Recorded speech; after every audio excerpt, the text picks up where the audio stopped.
Welcome back to Teshkid FX for another Polygon Matic price prediction update, and in this video I'll be giving you the latest developments here on the Polygon Matic chart. And before I kickstart the video, make sure that you give this video a thumbs up, subscribe to the channel, and also check out the channel membership. And allow me to kickstart the video here on the daily chart by first giving you a recap of what has been happening, where you can see that Polygon Matic, from these low prices that we had been trading within, we saw a very nice bounce to the upside, making it to an all-time high at around the $2.9 mark in what I'm terming as a higher Elliot wave count 1 to the upside. And after seeing the all-time high, we started the bear market, where we had been seeing lower prices in this ABC corrective structure, which took us back to around the $0.32 mark in what I'm terming as a higher Elliot wave count 2 to the lower side. And after seeing the low for that higher Elliot wave count 2,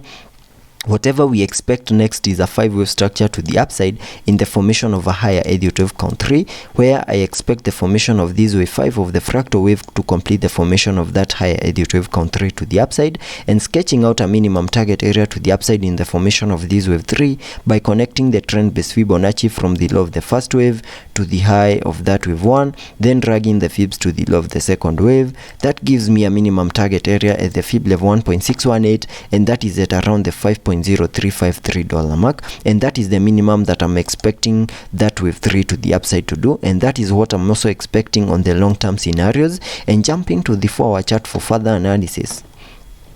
Here on the 4-hour chart, you can see I have this Elliot wave structure in blue, which is a fractal wave within that higher Elliot wave count 3 to the upside, where I believe we have completed the formation of that first wave to the upside, making our peak at around the $1.3 mark. And that is after seeing a 5-wave structure to the upside of this Elliot wave structure in yellow, having the wave 5 completing the formation of that first wave to the upside. And now my primary scenario is that we're in the formation of this second wave to the lower side, which is a corrective wave, and because of its corrective nature, we also expect to see an ABC corrective structure in the formation of that second wave. And we are seeing such a structure right here, having this as the wave A, then a wave B, then we have continued pushing even low in the formation of this wave C, which should give us one more new low in the formation of this higher Elliot wave count 2 to the lower side. And getting a little bit into the details of the formation of this ABC corrective structure, so that we can also get the short-term scenarios that I'm expecting to play out in the formation of a wave C, which is an impulsive wave. We also expect to see a 5-wave structure in formation within that wave C to the lower side,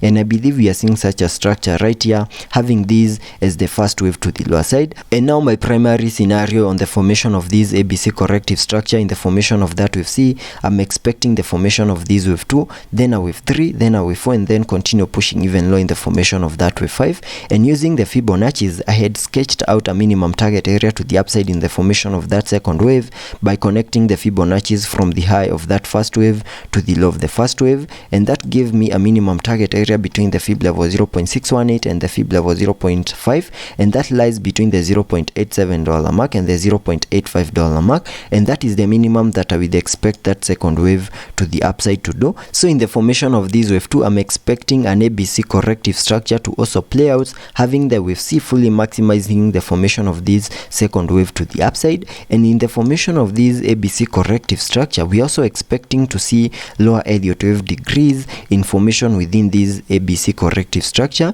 And within the wave A, I believe we are seeing a 5-wave structure, having this as the first wave to the upside, then a wave 2, then a wave 3, then a wave 4, and then a wave 5, making its peak at around the $0.81 mark, and also completing the formation of that wave A. And whatever we are seeing right now might be the formation of that wave B to the lower side, where we expect to see an ABC corrective structure right here, where we can have this as the wave A, then we have seen this as the wave B, then I'm expecting one more new low in the formation of that wave C to fully maximize the formation of that wave B. Then from there we can expect another 5-wave structure to the upside in the formation of that wave C to fully maximize the formation of that higher Elliot wave count 2, and sketching out a minimum target area to the lower side in the formation of this wave B using a trend based Fibonacci, connecting it from the high of that wave A to the low of the wave A, then dragging the fibs to the high of that wave B. We can use the fib ratios 1:1 fib ratios to give us a minimum target area to the lower side in the formation of this wave B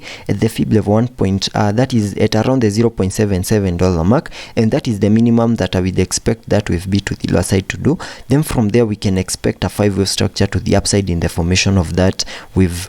C to the upside to fully maximize the formation of that that higher Elliot wave count 2, which is a 5-wave structure, which is part of a 5-wave structure information within that wave C to the lower side. So that is what I'm expecting to play out here on the Polygon Matic chart on the short-term scenarios and also on the long-term scenarios. And also taking a look at the indicators on the RSI, we're trading at around the 56 mark, meaning we have massive room for us to support any movements to the upper side and also to the lower side. Also taking a look at the MACD, on the MACD we have printed a bullish cross, and that would mean higher prices are coming our way. So let's be patient and see how that plays out, and I'll keep you updated.